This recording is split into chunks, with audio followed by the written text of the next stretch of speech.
Sejam todos bem-vindos a esta entrevista. Hoje nós vamos conversar um pouquinho com o Padre Hilário, que foi o primeiro pároco da congregação de Nossa Senhora de Sion aqui em Arujá.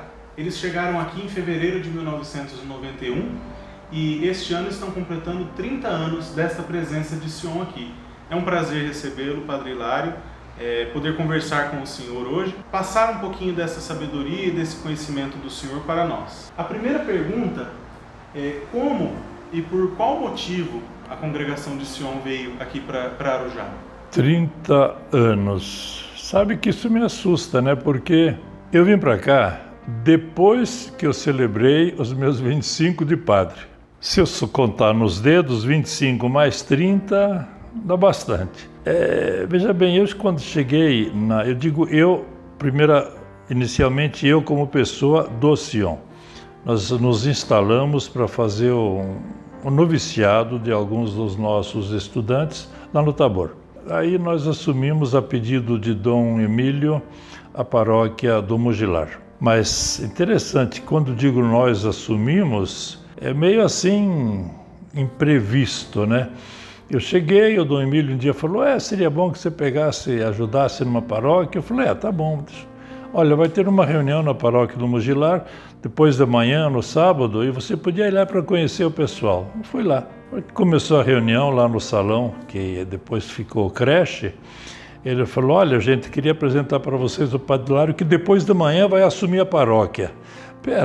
Não combinou nada, já marcou a data. Eu não podia assumir porque é uma decisão de congregação. Na semana seguinte, nós tínhamos uma reunião do conselho nosso em São Paulo, e lá fui eu, fazia parte do conselho. Daí eu falei para os meus chefes superiores, falei, olha, tem essa proposta da diocese de, enquanto nós moramos no Tabor, assumir a paróquia, uma paróquia do Mugilar, se vocês estiverem de acordo, vocês aprovarem. E o pessoal discutiu, disseram, não, tá bom, nós aprovamos. Eu falei, então, boa notícia, eu já assumi na semana passada. Tudo assim meio rapidinho. Nós do Sion viemos por diversas razões, procurávamos um lugar para fazer o noviciado, e o Dom Emílio visitou conosco algumas casas de aluguel e tudo mais aqui em Mogi, e finalmente ele falou, deixa eu mostrar um outro lugar para você. Ele nos mostrou o Tabor, onde havia aquelas irmãs da Caridade de Miyazaki que estavam saindo, elas administravam a casa. Olha, Tabor, dia de sol, cheio de verde e de flores. Eu nem acabei de chegar e nem entrar na casa, eu já namorei. Falei, bom, é aqui o meu lugar. E daí nós assumimos, depois de um certo período, não me lembro se 5 anos, eu acho, trabalhando lá, já veio um outro colega meu para me substituir enquanto eu fiquei ausente naquelas celebrações dos 25 anos que eu viajei lá para os meus parentes. Quando eu voltei, eu falei, bom, deixa eu reassumir a paróquia. E eu recebi o recado seguinte, não, você não vai reassumir a paróquia do Mugilar porque nós temos uma outra para você. E daí o Dom Emílio, não, aí já era o Dom Paulo, Mascarenhas, falou, não, você vai assumir, ou propôs, mais ou menos impôs, o que acontece muito na igreja, aqui do Arujá, que eu conhecia muito pouco e muito mal. O Padre Geraldo está se aposentando, ele já está lá há 26 anos, e vocês podem assumir lá. Mas nessas alturas já tinha outro colega que ia estar comigo, então não era sozinho, éramos dois, Padre José Faria e eu. Antes de assumir, o Padre José Faria já, por outras razões, teve um outro projeto e veio o Padre Faustino. Daí nós assumimos aqui, um pouco por isso, por esse pedido de Dom Paulo. Ele propôs como, vamos dizer, possibilidade, já que nós queríamos adquirir um pedaço do terreno do Tabor para construir a nossa casa, ele nos propôs que viéssemos aqui assumir a paróquia do Arujá. E aí viemos para cá. E aí nós acabamos conhecendo essa paróquia, mas nós não viemos a título de um ou de outro, nós viemos como representantes de uma congregação que tem um carisma, que tem ao mesmo tempo aqui perto uma casa de formação. Tanto é que durante muito tempo os padres que cuidavam da paróquia não moravam aqui, moravam lá no Tabor. E a gente ia e voltava todos os dias de ônibus ou de carro para poder celebrar, atender, e à noite a gente voltava porque tinha compromisso também com a formação dos noviços lá no Tabor. E é assim que nós estamos aqui agora. Padre, como foi a questão da transição da administração do Padre Geraldo Montebello, que esteve aqui 26 anos, para uma nova realidade, com novos ares, com novas propostas? Como foi essa transição, a questão da aceitação do povo, a chegada do senhor aqui, a missa de posse, esse trâmite todo dessa transição da antiga administração para essa nova administração?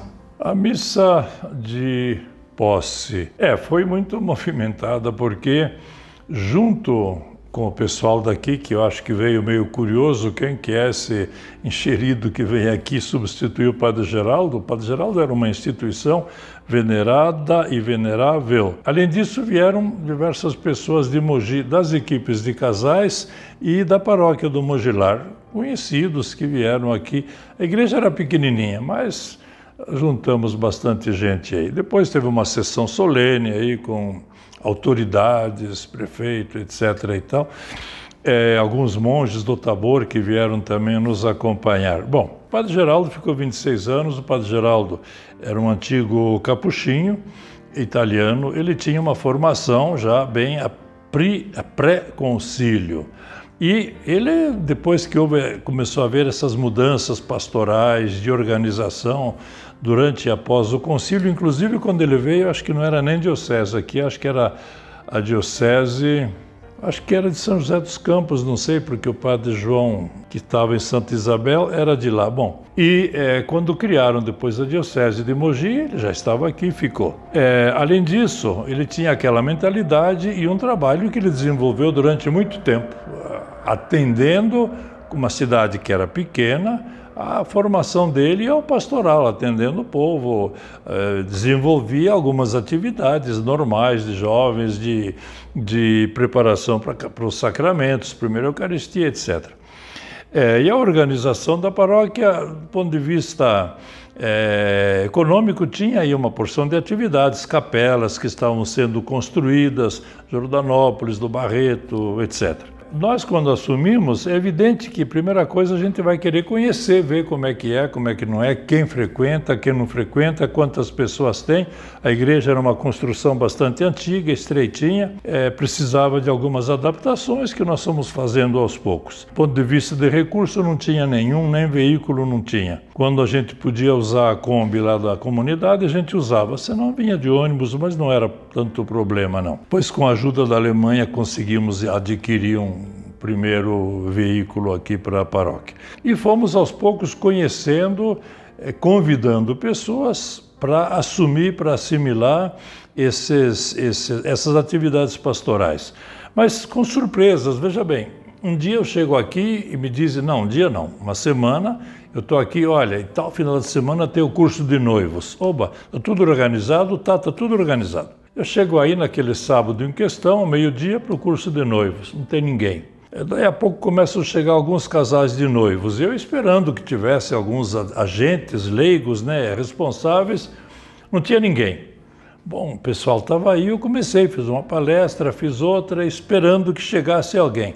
Até que terminou o curso, não apareceu ninguém. Então eu falei, bom, essa equipe de preparação para o casamento, pelo jeito aqui era só o padre. Depois me disseram que não era só ele, tinha mais um casal que naquele dia, não sei por qual razão, não veio.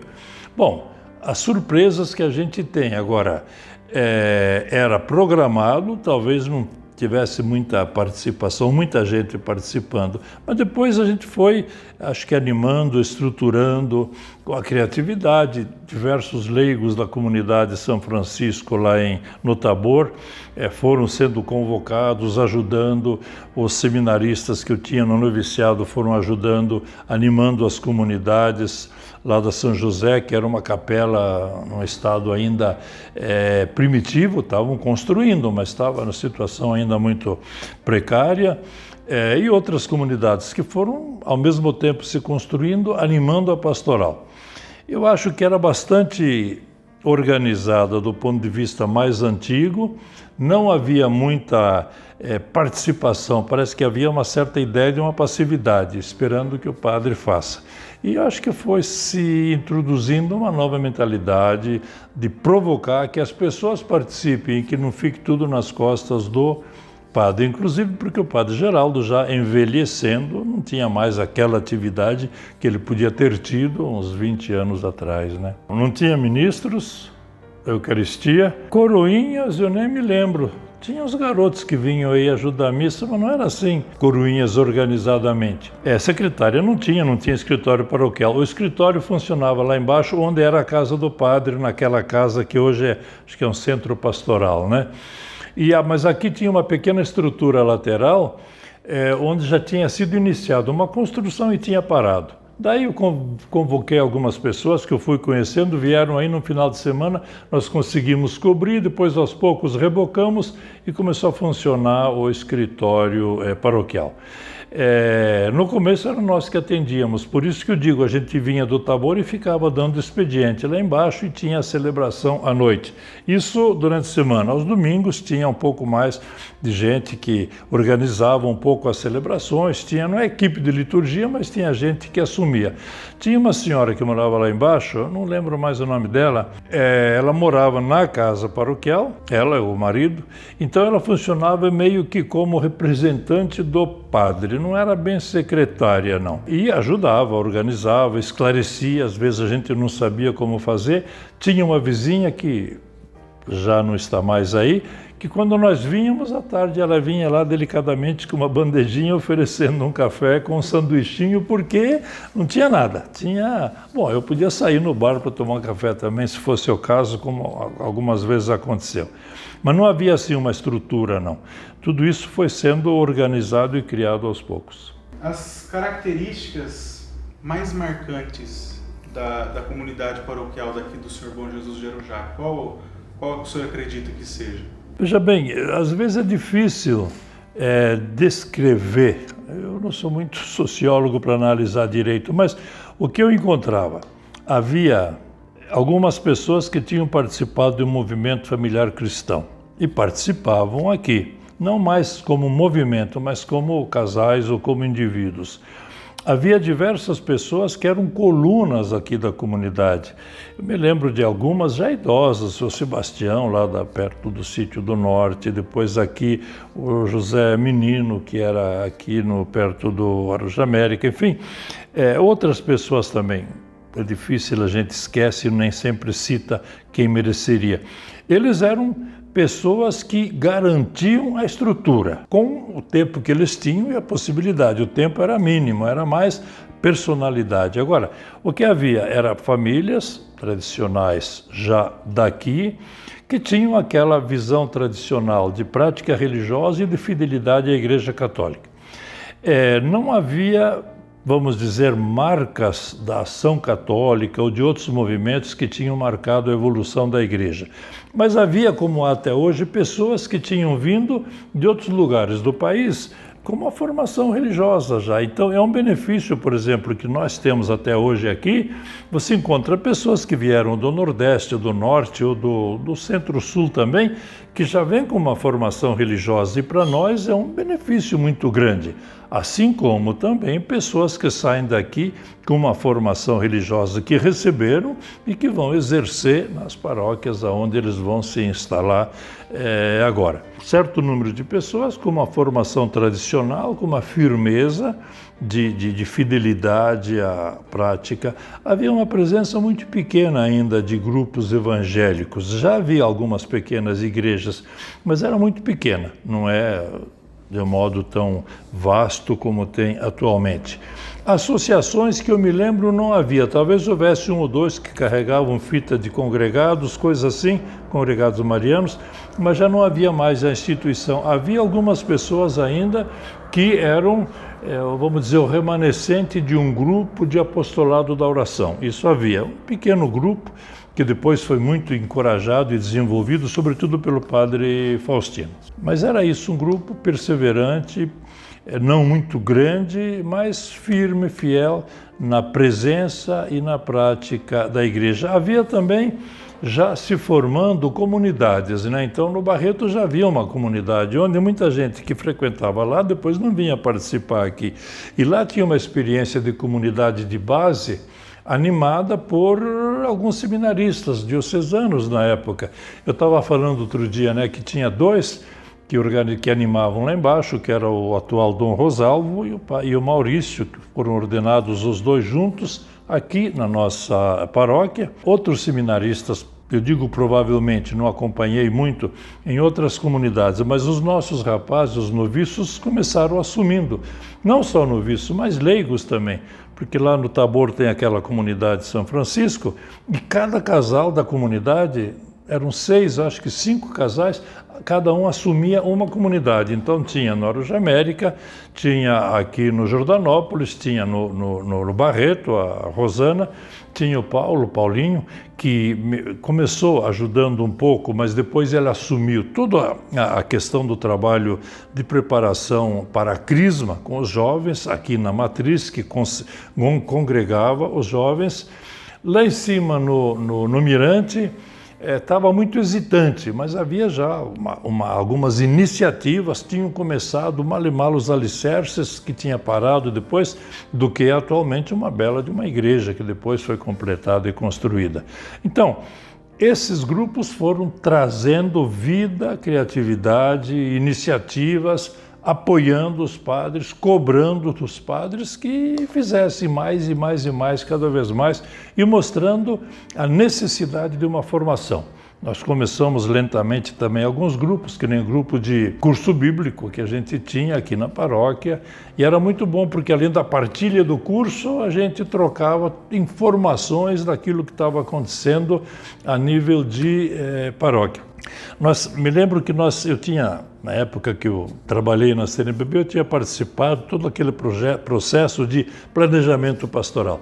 Então, eu dizia para o pessoal, nós temos que desenvolver a chamado conhecimento da realidade, que é o primeiro ponto, inclusive, da campanha da fraternidade, né? O ver. Depois vem o julgar. Então, cada vez as pessoas traziam dados diferentes. Um dia nós dissemos, vamos passar no cartório para saber quantos casamentos teve no ano passado, para ter uma ideia de quantos tinha lá e quantos foram celebrados na igreja, ou quantos enterros, ou quantos falecimentos, enfim.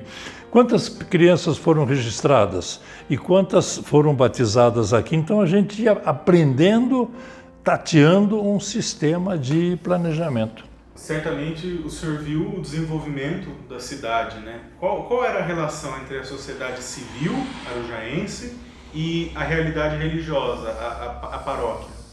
Interessante, quando eu passo aqui, eu não reconheço mais Arujá. Houve uma explosão de construções. Condomínio, eu acho que havia um condomínio, me parece, não sei se já havia 2 ou não, mas uma explosão de prédios, de bairros que se multiplicam e que constroem, é assim bastante animador ou assustador. Porque supõe trabalho, supõe as estruturas de escola, de não sei mais o quê. O que eu me lembro é que, ao mesmo tempo que havia uma boa população, o comércio não era muito bom. Por quê? Eu conversava com as pessoas, diziam, não, a gente vai comprar em São Miguel, em Guarulhos, porque é mais barato. Eu conversava com alguns comerciantes, por que é mais barato lá do que aqui? Não, porque aqui eles compram menos, então a gente é obrigado a vender mais caro. Eu dizia, mas isso aí não é um círculo vicioso, hein? O pessoal sai porque lá é mais barato.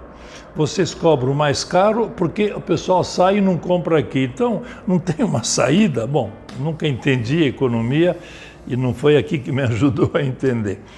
Agora, contato com a sociedade civil. Nós tivemos um bom contato, eu acho. Com as autoridades é sempre formal. Autoridade, é bom a gente ter um bom relacionamento, porque nós somos autoridades religiosas, só que nós não queremos ter A gente vai ter sempre, eu acho, uma certa influência no campo civil e social, mas não é objetivo nosso. E às vezes os políticos tinham interesse em estar mais ou menos bem conosco, porque ao menos a fotografia feita junto com o pároco acaba motivando um candidato ou outro, mas a gente não se deixa muito iludir. Agora, a sociedade com as escolas, nós tivemos uma certa presença de jovens que iam cantar, fazer liturgia, catequese um pouco nas escolas. Nós tínhamos frequentemente celebrações no fim do ano, nas escolas, celebrações de formatura, e a gente ia. Era um problema sério, porque eu sempre dizia, eu não vou celebrar missa. Eu vou sim na formatura, mas veja bem, missa é para um grupo católico que queira vir para a matriz. Se é na escola, vocês podem convidar um pastor ou 2 pastores e eu vou também. Nós fazemos uma celebração de agradecimento a Deus pelo ano, pela formatura de vocês, mas, vamos dizer assim, ecumênica, aberta, né? Respeitando gente que tem outra igreja ou que não tem nem nenhuma religião. Mas havia um contato, havia uma procura, havia um contato até fácil. Com outras instituições da sociedade, de vez em quando, com, acho que era o Rotary ou Lions, não sei, a gente tinha alguma atividade comum, coleta de óculos, de não sei o quê. Os vicentinos tinham uma boa atividade, mas aí já não era tanto a sociedade civil, era um grupo de leigos católicos que atendia. Nós estimulamos a que se organizasse, a que se desenvolvesse o que já existia, que era um tipo de Caritas, fruto da campanha da fraternidade, atendimento a pessoas mais carentes. Era pequena, até hoje ainda é precária, mas alguma coisa sempre se fez. Tudo isso eu acho que se desenvolveu, sem muita ilusão de que tenha sido grande, não, porque a paróquia, como município, explodiu, estourou, tanto é que hoje são quantas? 4, 5 paróquias aí. A gente diz, naquele tempo era uma só, poucos padres, tinha sempre 2 que se ajudavam, que se apoiavam, mas quase sempre um era responsável também lá no Tabor. Então o tempo dele aqui era precário, acabava sobrando para o outro, para atender melhor aqui a comunidade. Nós falamos a respeito das características do povo de Arujá, da questão da vida sacramental, quando o senhor chegou, mas nós observamos também que aqui em Arujá nós temos bastante essa questão da cultura popular, da religiosidade popular. Então nós tínhamos grupos folclóricos como Folia de Reis, Festa do Divino, essas coisas mais da cultura tradicional. Como foi o contato do senhor com essa realidade? O senhor já tinha visto isso antes em algum lugar? Já tinha tido esse contato? Como foi essa experiência? E você mexeu num campo que eu acho gostoso. A Festa do Divino, não sei se tinha ou se tem ainda.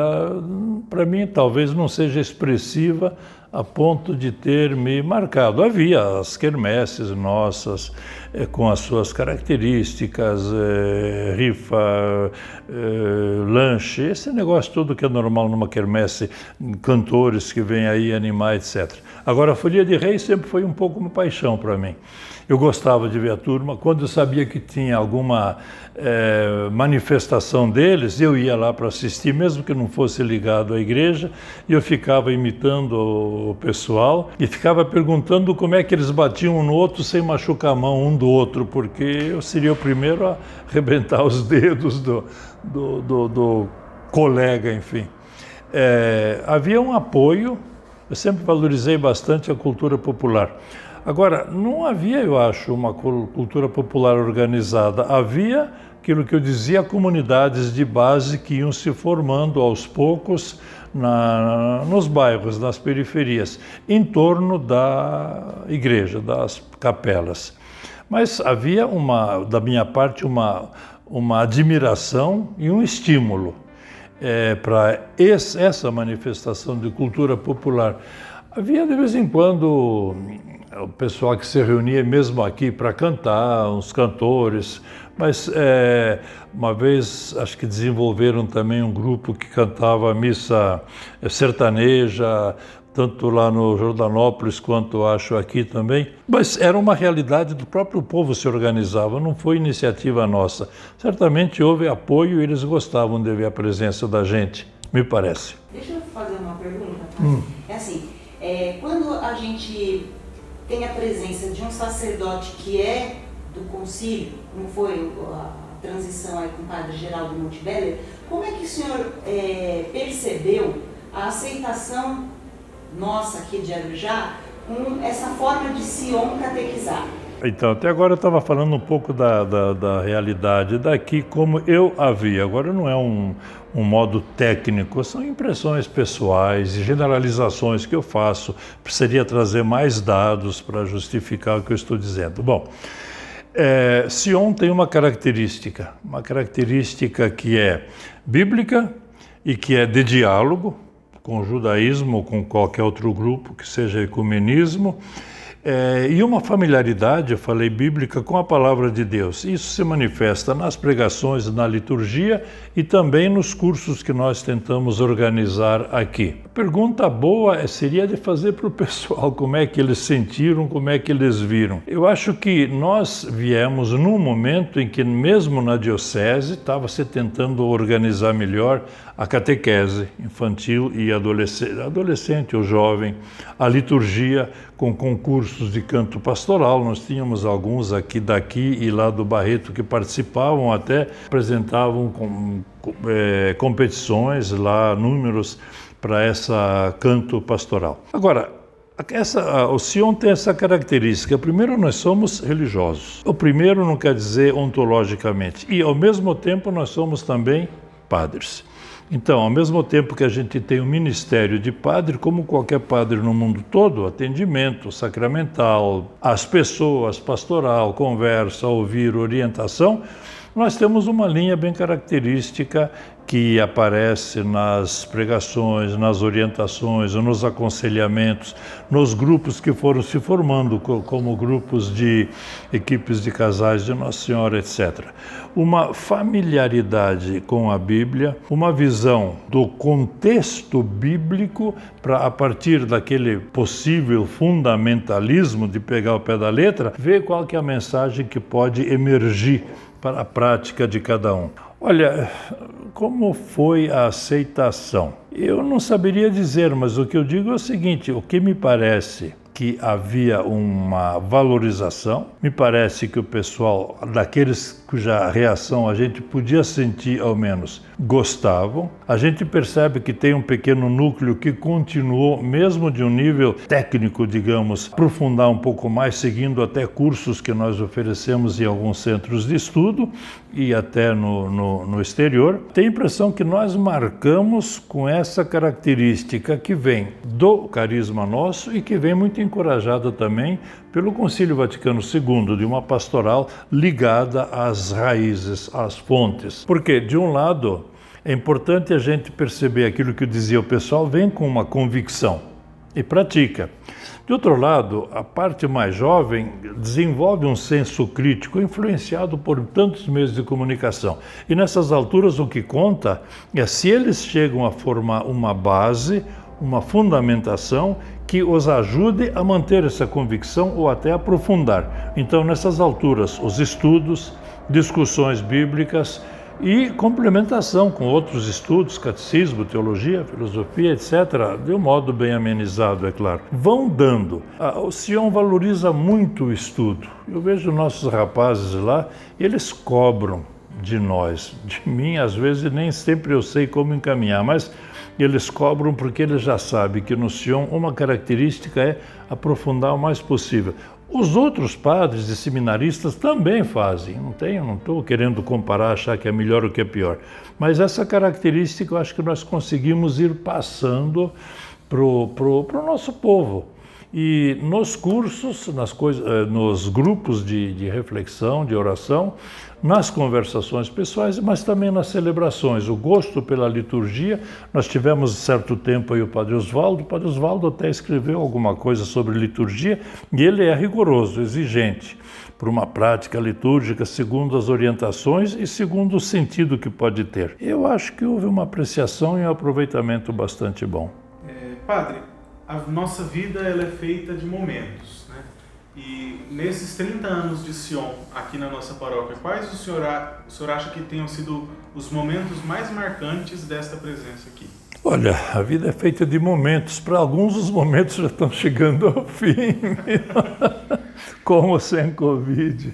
Eu não sei se eu conseguiria falar. Veja bem, se eu for olhar para mim, foi lugar onde eu celebrei na minha vida e com a comunidade, momentos muito importantes. De pessoas, de grupos. Quando eu vejo, por exemplo, o movimento que entrou, depois que eu cheguei aqui, das equipes de casais, e que eu vejo que tem bastante equipes, eu vejo que parece que é alguma coisa marcante, um fruto de um trabalho. Da congregação parece que afirmou cada vez mais a nossa presença aqui. De outro lado, a gente vê que, ao mesmo tempo que cresceu, se desenvolveu a realidade paroquial, a ponto de a diocese já criar mais 3 ou 4 paróquias surgidas daqui pelo aprofundamento, pelo apego das pessoas à estrutura da igreja e pelo enriquecimento de bairros, de comunidades. Eu pessoalmente celebrei aqui meus 50 anos de padre há alguns anos atrás, mas eu vejo outros, por exemplo, que tiveram momentos, alguns que foram ordenados aqui, que nem o padre José Geraldo, o padre Reis também, que foi ordenado aqui. Acho que é alguma coisa marcante que deixa uma marca não só no indivíduo, mas também na comunidade. Assim como houve a preparação da ordenação do Rosalvo e do padre Maurício. Depois, momentos tristes, que nem o falecimento inesperado do padre Mário, jovem, estava poucos anos de padre e de repente é chamado para fazer a sua Páscoa, no nosso conceito aparentemente antes da hora. Mas tem outras atividades, as grandes celebrações que são feitas de quase todo ano, a exposição do Santíssimo, a procissão do Santíssimo, Corpus Christi. Não sei quais outras grandes atividades. A gente vê o rodízio praticamente de padres que aconteceu aqui e que cada um foi trazendo a sua marca, a sua contribuição. Se nós formos olhar, por exemplo, eu fiquei alguns anos como pároco, depois o padre Faustino assumiu e eu fiquei auxiliar dele. É totalmente normal, quer dizer, alguém assume a função, o outro não tem que querer a sua situação de ex-dono, não, eu sou um colaborador. Mas depois nós tivemos outros padres que tiveram aí, o padre Marco Aurélio, o padre Mário, por um certo tempo, o padre Pedro Bach, que ajudou aqui, o padre Antônio Glugoski, que até hoje está lá no Ipiranga, em São Paulo, ele está sendo atendido do ponto de vista da saúde. Nós tivemos, além disso, o padre, eu já falei do padre Marco Aurélio, o padre José Geraldo, que atualmente é pároco lá no Maranhão, o padre José Faria, que foi pároco bastante tempo aqui. Depois, ultimamente, nós tivemos o padre Valdenício, e com ele também teve a participação, mesmo se foi rápida, do padre Benedito Valério. E atualmente que nós temos aqui o padre Benedito Vieira, o Reis, que já tinha sido pároco antes do padre Benedito, que de repente muda, ele continua trabalhando aqui, não mais na função de pároco. Esse processo eu acho muito bom, porque as pessoas acham que o fato de eu deixar um trabalho, eu tenho que ser ou promovido ou mudar de lugar. Não tem isso na igreja deveria ao menos ser diferente. Eu estou servindo nessa situação. Agora vem um outro por diversas razões, eu não vou ficar aborrecido, triste, perdi a competição. Não, eu vou continuar fazendo o meu trabalho com aquela comunidade num outro nível, num outro grau. Eu acho que essas coisas foram marcando um pouco a nossa vida. Diversos dos nossos rapazes que fizeram o noviciado conosco, alguns fizeram a filosofia aqui no Paulo VI. Então, eles tinham sempre uma atuação, uma atividade nas comunidades e uma ajuda na própria paróquia. Outro momento foi quando nós assumimos como congregação o Colégio de Sion. A ECA, que era uma instituição que tinha sido criada aí por pais e professores e que por diversas razões nos foi oferecida. Então, isso marcou, porque marca uma presença do Sion no campo da educação, que eu acho que é marcante também na sociedade. Não sei se tem outros importantes assim que tivessem marcado, ao menos eles não surgem na minha memória agora. Sob o ponto de vista da congregação de Sion, qual o senhor acha que está sendo o legado da congregação para esta comunidade paroquial? Olha, eu acho que eu deveria pegar o microfone e sair perguntando: Pedro, qual é o legado do Sion para essa comunidade paroquial? Menina, qual que é o legado? Porque eu posso achar que é porque corresponde ao projeto, mas nem sempre necessariamente ele atingiu. Então, eu estava falando outro dia para você, eu acho que, primeira coisa, uma pastoral ligada à palavra de Deus. Eu acho que isso é importante. Nós tivemos e temos alguns padres que têm uma visão de doutrina social da igreja, ou de sociologia, ou até de compromisso político, mais exigente. É também a característica para algumas pessoas, para alguns grupos. Nós tínhamos um pequeno grupo lá no Barreto que tinha uma atividade sindical e depois que se manifestou também politicamente com eleições e ganhando algumas eleições de vereadores. Eu acho que a gente encorajando e participando e dando elementos era um legado também. Agora, formação das pessoas, conteúdo doutrinal, encorajamento a uma participação social, valorização dos movimentos familiares, estímulo e valorização de uma catequese de jovens e de crianças. Eu acho que, infelizmente, nesse último ano, não aparece muito esse tipo de atividade de trabalho com jovens e com crianças, porque a catequese infantil ou jovem ou juvenil ficou meio que limitada, né? Cerceada com essa pandemia.